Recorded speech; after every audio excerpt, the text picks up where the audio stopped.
if there's one emotion that seems to be at least equal in power at this present time to anger, it's fear. Fear of the unknown, fear of what's to come, fear of the disease, COVID, fear about what's going to happen with the election, what might happen afterwards, fear about the future, fear about the flu that's supposed to start, fairly soon. And we can have our own personal fears about any number of things, about aging, about illness, but things that become sometimes larger than life for us and become ways of becoming paralyzed, not able to act at all or to just sort of cocoon ourselves off and not want to be taking any kind of chances about anything. And I realize that, depending on one's own personal situation, that a little bit of fear is not such a bad thing. Perhaps if the president had been a little more afraid of COVID and not so, bold about it, he wouldn't be in Walter Reed Hospital right now. He and thousands of other people who kind of threw caution to the wind and now are ill, or at least have been diagnosed positive. Because they're different kinds of fear. And basically, they boil down to two different kinds. One is Craven fear. That's the fear that paralyzes us, that keeps us from doing anything, that makes us afraid of another person. Perhaps if you had a violent parent and you were always afraid of what was going to happen, as soon as you heard the voice or saw the person, that reaction that you had to kind of defend yourself, that was Craven fear. The other is reverential fear, when we hear about the fear of God, that we should fear God. It doesn't mean that we should tremble that God is somehow going to get us for something, but rather that we approach God with reverence, realizing that God is God and that we are not. And the reason I bring up fear is because in the first lesson today, God delivers the 10 Commandments to Moses. And Moses is reading them out for everybody to know.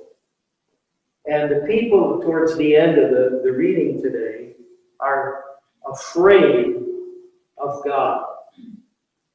I think, first of all, they were afraid that he was going to put these controls on them because they seem to be so out of control most of the time. So he gives the 10 Commandments, and so now they are limited in what they can do.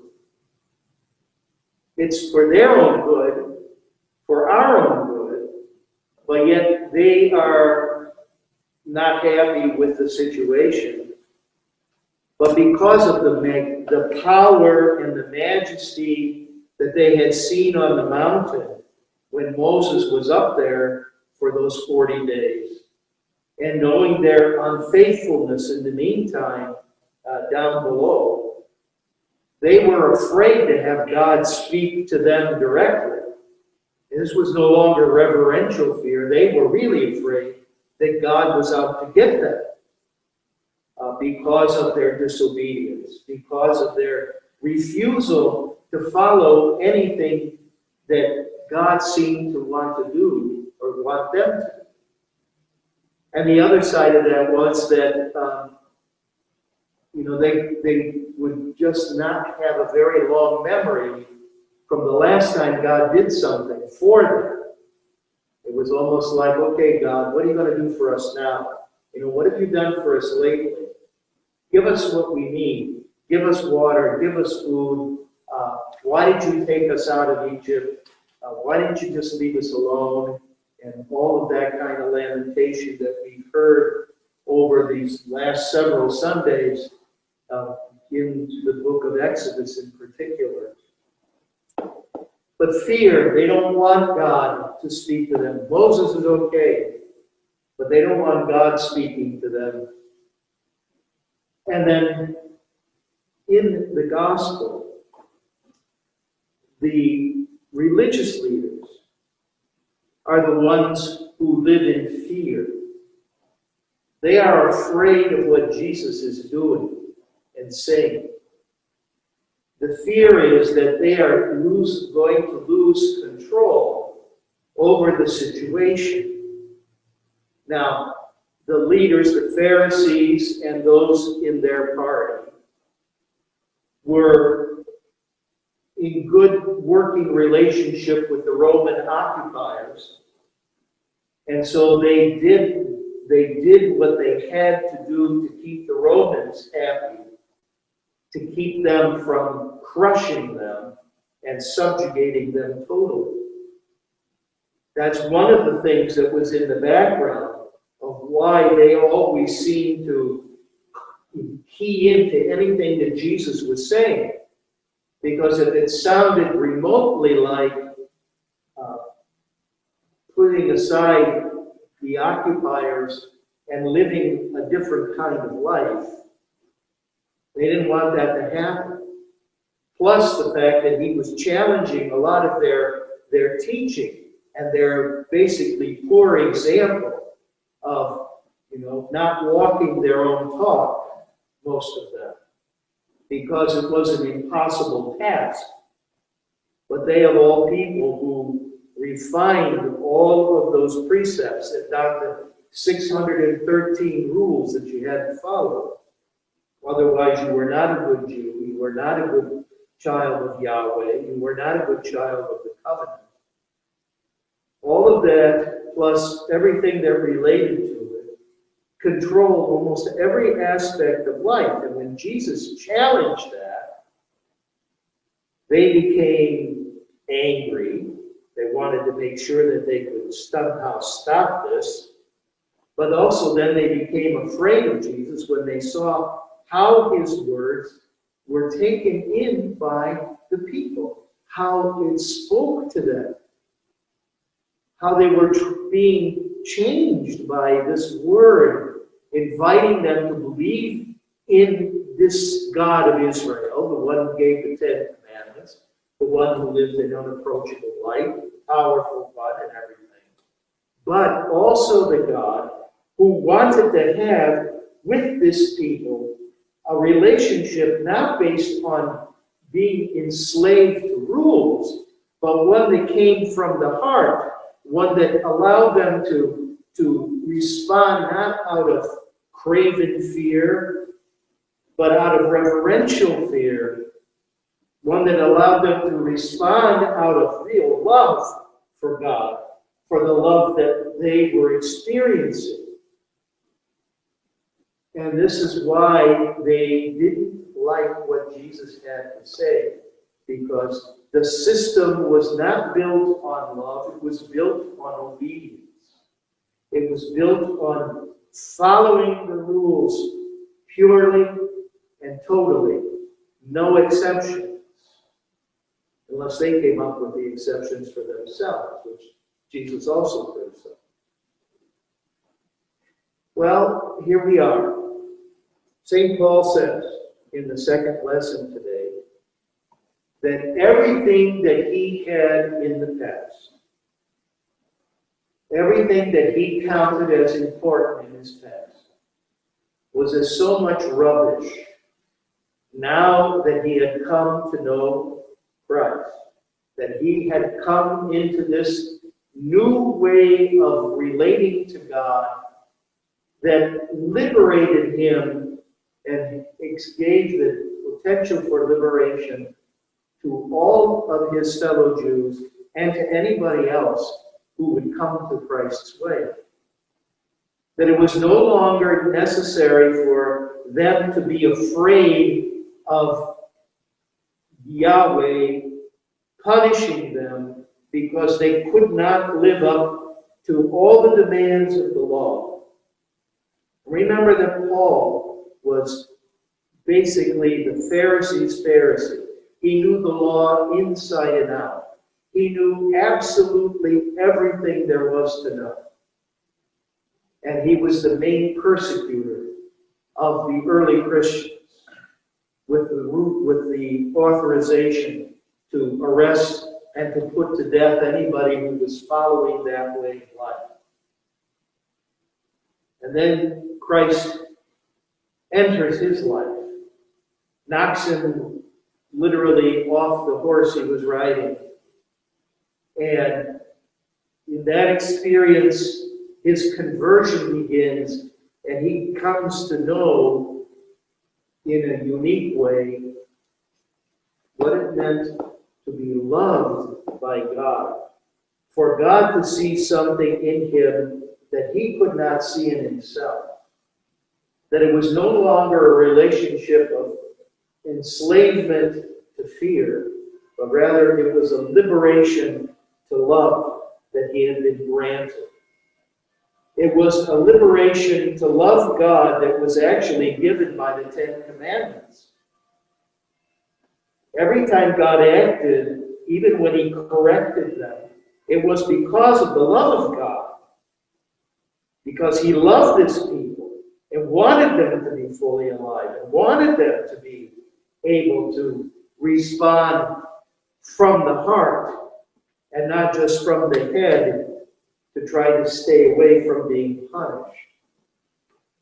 And even in the gospel, beyond the parable, where the Pharisees are figuring out that Jesus is talking about them, it's just showing them how deep the fear has been in the history of the people of God. Every time God sent a prophet, and that was one of the aspects of the parable, those workers who would come into the vineyard of God's people, these workers would come in, the prophets, and the response that they got was rejection, and in many cases being put to death because they had a message to give, calling them out of darkness, out of enslavement, into the life and love of God. And the response by the authorities usually was just like they wanted to do with Jesus. Kill him. Kill them. Stamp out this thing before it takes over. Stamp out this stuff before it gets out of hand. And then, of course, when the Son comes, the Son is grabbed, thrown out, and killed. And of course, that's an allusion to Jesus, the Son of God, coming into this people, the vineyard, which is the house of Israel, the people of God. And the fear that drove their ancestors continued to drive them. St. John, in his first letter, talks about the love that God is love. And he says that love is not yet perfect in one who is afraid. All of us have things that we are afraid of.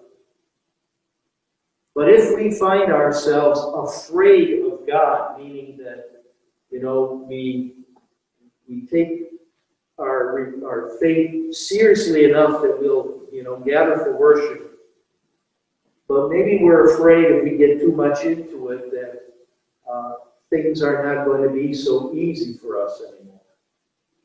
We may have to change. And so we try to not spend some time each day praying, or not reading the scripture, or not participating in some way of growing in our faith, because we don't want people to think ill of us, that we're becoming religious fanatics, or we're afraid of what God might call us to do. You get more involved and become a member of the vestry, be more of service in the parish, going out and feeding the hungry, or becoming involved in some other activity that supports the work of the church or the missions or whatever it might be, if I take this faith too seriously, or am I going to become some kind of a holy Joe or holy Jane that people are going to look at and say, what's wrong with you? You used to be fun, and now you're boring because you're worried about your faith. The thing is that Jesus comes to liberate us from fear. The fear that holds us back. The fear that keeps us from relating to others. The fear that keeps us away from Him. Because we're afraid of what He might ask us to do, how He might ask us to change, to let go of an idea, or to forgive somebody that we haven't really wanted to forgive, or to go down a little different path than we're on right now, that might be more demanding, but yet what God really wants for us, because He knows that that more demanding way of living, maybe being more attentive to people and less to ourselves, is actually going to make us more fully alive, and to also free us from the fear of the other person. Fear of the other person different from us, different skin, different religion, different politics, different in their attitude. Not that we should just not care or be totally, without any caution whatsoever when we find ourselves in situations. But instead of looking at everybody else fearfully, what are they going to do to me? What's going to happen to me if I talk to this person, if I associate there, or if I go through that neighborhood? What's going to happen to me? Maybe trusting God and realize that what He wants to do is translate and change this fear into love. This love that comes from Him. This love that liberates, this love that gives life, this love that calls us so that we can see that a lot of the stuff that we cling to, maybe some of our old ideas, maybe the ways that we don't want to relate to other people, are, as Paul said, so much rubbish compared with what we could have, how we could live, how we could be new and changed and liberated, and not have to be controlled by this fear factor that so often dominates us. Jesus comes to us today in word and in sacrament to free us, like He freed us once from the power of sin and suffering and death by His life, death, and resurrection. All of that we celebrate and proclaim in every celebration of the Holy Eucharist, He comes again today to give to us. So whether we receive communion in person or have a spiritual communion, it is God with us, Christ with us, freeing us from fear, giving us life, giving us hope.